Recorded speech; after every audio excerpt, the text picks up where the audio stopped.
Ever wonder how fighter pilots make those split-second decisions? With lives on the line? Yeah, incredible, isn't it? Totally. So today we're diving into that world, figuring out how they do it, and more importantly, how we can use those same skills in our own lives. And our guide for this deep dive, Hasard Lee and his book, The Art of Clear Thinking, he's a real deal F-16, F-35 pilot. So we're talking about pressure situations, like for real. And the best part is, you don't need to be a Top Gun to use these strategies. Yeah.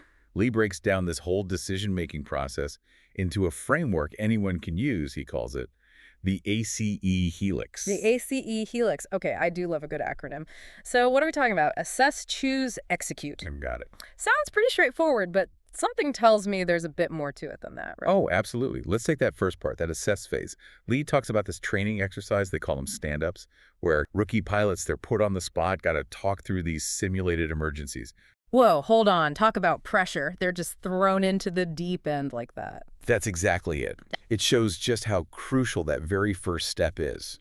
Yeah. You've got to resist that urge to just jump into action, immediately. Instead, you consciously take a moment just a beat to gather information. Right.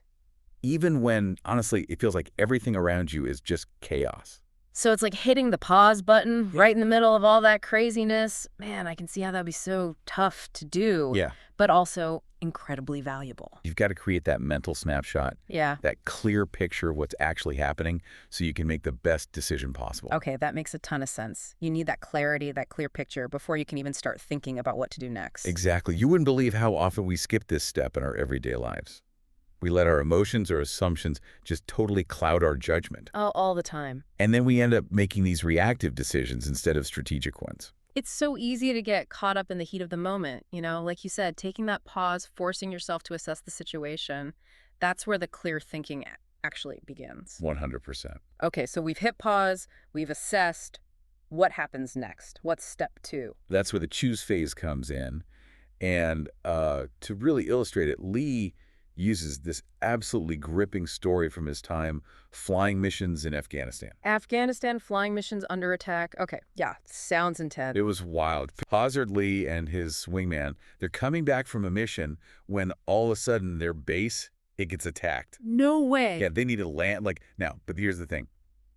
The runway's damaged, and they're running low on fuel. Oh, man, you're kidding. Talk about a high-pressure situation. What do you even do in that moment? I mean, seriously. Well, that's where this idea of fast forecasting comes in. And you don't need to be a pilot to use it, by the way. Okay, good to know. I was about to say. Think about a time when you had to make a quick decision, right? Yeah, for sure. Now imagine being able to quickly weigh the possible outcomes of each option, even without having all the information. Right. That's fast forecasting, basically. So it's like a super quick risk assessment. Exactly. And get this, Lee actually calculated his odds of landing safely on that messed up runway. 97%. 97? Seriously? 97%. That's the kind of calculated risk-taking we can all learn from. What would a 97% certainty look like in your life, in your decision-making? Man, that would be amazing. I'd feel pretty good about those odds, honestly. Right. But still, even with those odds, there's still that element of risk. Like, that takes guts to actually make that call. Oh, absolutely. But as Lee points out, the alternative, which was ejecting over enemy territory, that had a whole other set of dangers. Oh, yeah. No kidding. Sometimes you just got to go with the least bad option. Sometimes that's the best you've got. Wow. So what happened? Did they go for it? Did they land safely? They did. They landed safely. Oh, thank goodness. But the real lesson here, the takeaway for all of us, is that even when the pressure's on, this fast forecasting, this quick assessment of your options, it can lead to clearer, more strategic choices. We're not talking about finding this perfect solution, because a lot of times there just isn't one. Right. It's about making the best possible call with the information you have in that moment, right now. Making peace with good enough, right? Instead of getting totally paralyzed trying to find perfect, which doesn't exist. Exactly. And sometimes, action is better than inaction. Like they say in the Air Force, there's no problem so bad you can't make it worse. Oh, man. That's a good one. Sometimes you got to trust your gut. Just commit. Okay, so we've assessed the situation. We've chosen our path. What about execution? What about that execute part? of the ACE Helix. Yeah. How do we make sure we follow through, especially when things get really tough? Okay, so Lee actually illustrates this with another really powerful story. Just picture this. Bagram Air Base, right after a suicide bombing. Lee is literally about to take off on a mission when, get this, he spots a suspicious fuel truck speeding toward him. A fuel truck? After a bombing? Oh man, my heart just skipped a beat. Right, like could this be an IED, a vehicle-borne, improvised explosive device? Oh gosh. Talk about pressure. And this is where the Eisenhower matrix comes in. The Eisenhower matrix, okay. I've heard of this. It's Yeah. about prioritizing, right? Urgent versus important. You got it. It's about cutting through all that noise and focusing on what really truly matters. Especially when you're under the gun, you know. It's like imagine a grid, right? Yeah. With 4 boxes. Okay, yeah. I'm picturing it. So walk me through it. Okay, so top left box, that's for the urgent and important things. These are those can't wait tasks, the ones that need your attention now. Got it. For Lee, that was the mission, right? Yeah. He had to get in the air. Top left, mission critical. Got it. Okay, so what about the top right? What goes in that box? Okay, top right is important, but not urgent. This is like your long-term goals, planning, relationship building, all that crucial stuff, but without those immediate deadlines. Right. So for Lee, this would be like those pre-flight checks, right? Still vital, even with a potential IED on the loose. You just can't skip them. Right. You can't let the urgent stuff completely overshadow the important stuff. Got it. Okay, now what about that bottom row? What about those boxes? Okay, bottom left. This one is urgent, but not important.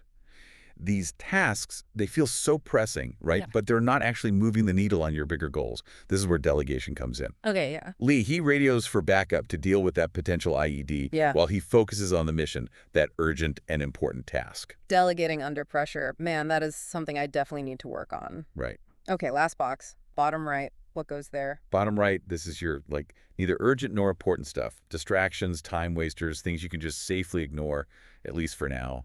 It's like he used that matrix to, like, prioritize his entire life right there in that moment. Talk about thinking on your feet. And that's what's so amazing about it, right? You can use the Eisenhower matrix for, honestly, just about anything. From planning your day, like you were saying, to, like you said, navigating an actual crisis. It just Yeah. helps you cut through all that noise and zero in on what really matters. Okay, so to recap, we've got assess, choose, execute. It's like this mental toolkit for decision making. That's a great way to put it. And you can use it no matter what you're dealing with. Exactly. And like we've been saying, right, you don't have to be a fighter pilot to use these tools. I mean, they're just as helpful, you know, whether you're facing a work deadline, a family issue, heck, even just deciding where to eat dinner. Speaking of dinner, has deciding on pizza over tacos ever felt this strategic? I know, bad joke. But seriously, this framework, this ACE Helix, it's powerful stuff. It is. Yeah. And don't forget, right, just like those pilots in training, sometimes just talking yourself through the decision-making process, it can make all the difference. Yeah. Putting it into words, even if it's just to yourself, it forces you to slow down, actually think things through. Okay, listeners, here's a little something to think about. I want you to think back to a recent decision you had to make. It could be big or small, doesn't matter. How would you have approached it differently? You know, if you had Hasard Lee's ACE Helix, that Eisenhower matrix, tucked away in your back pocket. Would you have felt more confident? More in control? Something to ponder. And on that note, that wraps up our deep dive into the art of clear thinking. Hope you all enjoyed the ride.